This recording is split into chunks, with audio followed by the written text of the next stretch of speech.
Hi, everyone. So, on today's episode 2, I'd like to talk in depth about something that I haven't really seen in the research. I often see studies conducted about relationships, partnerships, marriages, dating situations, but something that I haven't really come across was some of the difficulties that avoidants might face in relationships with their pets.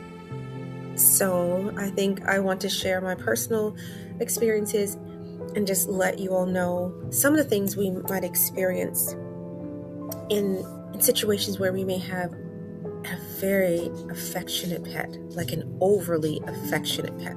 So I happen to own two pets, and so they are two dogs, and the boy is extremely clingy. And what I mean by clingy is he has to know my whereabouts at every moment. Yeah, pretty much every moment. So we spend a lot of time together. So you might be wondering, oh, well, if a person is avoidant, do they love their pets? Again, I can't speak for everyone.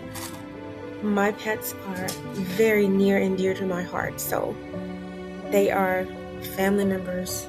I would do anything for them.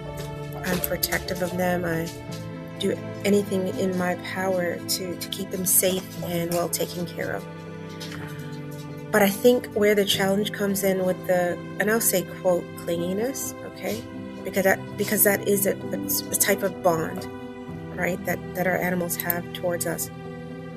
So if you have a more avoidant attachment style, a pet that has a deep desire for more closeness can feel completely overwhelming, not all the time, but many times, a lot of times.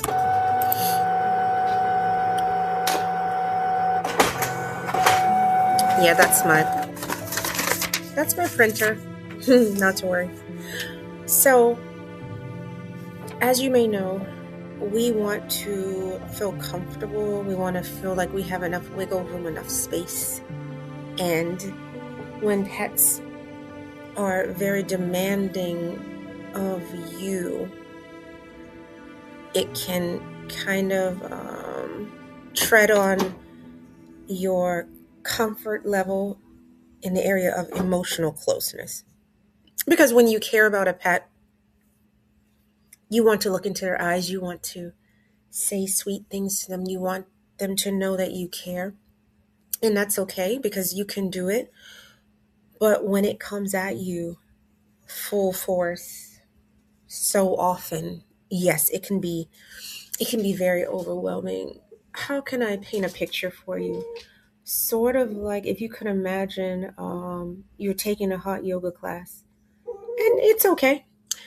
You're starting off the class, but you wore a top that was a little, let's say it had long sleeves and the fabric was a little heavier than what you should have worn. Well, in comparison, it's like that class starts to heat up and you wore the wrong top. And now you find yourself, and you can't take that top off. I mean, you can't do your class without a shirt, right? And so as you go through that hot yoga course or class, your heat is more elevated than what you were prepared for. And I hope that paints a good picture for you. But it's like, yes, you want to be there and you are there and you want to give that emotional closeness, but it's over the top for you at a particular moment. So,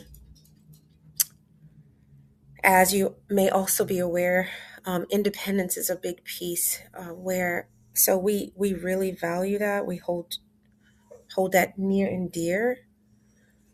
And yeah, so if your pet follows you every single step and they want your attention all the time and they want to physically be near you all the time, yes, that can be really overwhelming.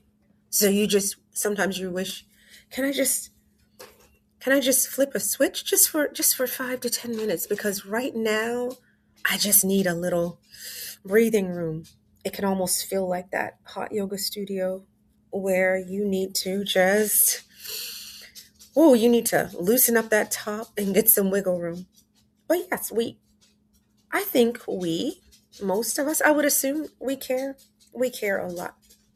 So with a pet that is more demanding, an avoidant might feel emotional pressure to respond. For example, if a dog is whining or pawing or staring at you, that's another thing they will do. They will stare into your eyes. That's a type of emotional closeness. So, yes, it's okay. You can tolerate it sometimes, but if it gets too intense, it can be really overwhelming.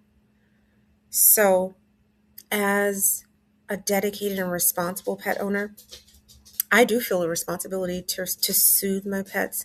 Now, my girl dog, she's the complete opposite for whatever reason. She kind of reminds me of myself in some ways because she'll come and she wants to be caressed. I'll rub her head or give her some physical soothing, and then she's off. She doesn't like too much, but with my boy dog, he maybe he could go on and on for 20 minutes with the closeness or longer. Who knows? It depends. So for someone who's avoidant, the pressure or the sense of obligation to be there may be a little stressful. So I think the important part is when we may experience this loss of personal space or autonomy because I don't want to be available right now because I just need this time to just breathe. It can be a lot. So also having more control over our environment, having that alone time is precious.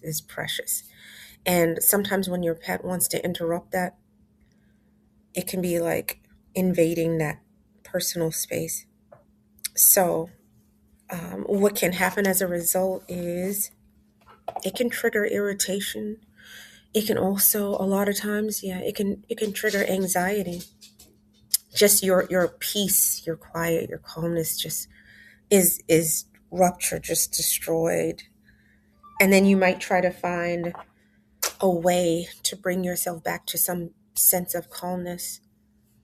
And there's another part that I feel like I'd like to just share with you.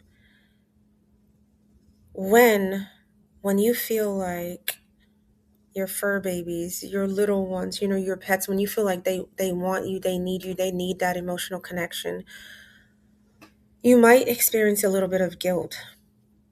And this can kind of send you into this loop, so to speak, because you care for them, but at the same time you feel drained by what they need at that particular moment. So sometimes I do have to pull away. I have to say, not now. Sometimes I do have to ignore him, especially. I have to ignore him because I might have an obligation that I have to deal with and I just can't cater to his needs at that moment. And then in hindsight, I may say, oh, yeah, I don't like the way that felt. I feel a little guilty about not being there for him. And then that can cause more stress. So I think I have this hyper awareness of his dependency. And then I'm also very aware of the girl dog's independent nature. But it's like the spotlight on his dependency.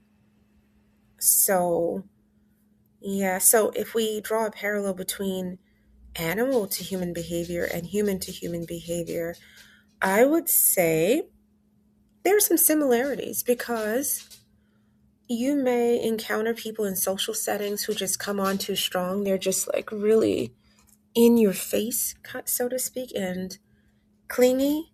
Yeah, clingy is clingy, I think. So this can be very uncomfortable. It can feel threatening. It can feel invasive. because I think we're big on self reliance. Like, even when we need some kind of emotional connection, sometimes we can turn inward for that. And again, maybe other people may have different strategies for that. So I just wanted to put this out there to say yes, people with avoidant tendencies do love their pets. And we absolutely can love our pets. And we do consider them a significant part of the family and our lives. And yes, they can be nurturing and they can help us feel safe. And they do play a part in our emotional closeness and well-being. But at the same time, when they come on too strong, it can it can be extremely intense. And if the frequency is too often, it can be overwhelming. So yes, there is a bond. We bond with them, and a lot of things can pretty much feel the same. So I would be curious to know if anyone else has experienced this, any pet owners. And also, I don't own cats or other types of pets, but I would be curious to know, how do you deal with unexpected demands, and how do you encourage your pets to be more independent, sometimes like playing with their toys, or do you use pet training? And also, do you have separate resting spaces? Or do you sleep with your pets? I do not sleep with my pets. Um, the girl tends to go off into her own space. She loves total darkness and total quiet. So she is not right there under the boy dog, or, she's not with me either. Um, but my male dog, I must be within eye shot of him the entire night. He has to be able to smell, see, maybe even hear my breathing. He has to know that I'm somewhere very, very, very nearby, like almost within arm's reach, I would say. And no matter what the hour, if I have to move a muscle, if I get up, he's right there. And something about it is just dear and precious. But it comes when it comes to those times where it can become too much. That's where it can cause anxiety or stress or pressure. Um, so I would also like to know if other people have found themselves, if they aren't pet owners already and they have avoidant tendencies, if they're considering choosing lower need pets.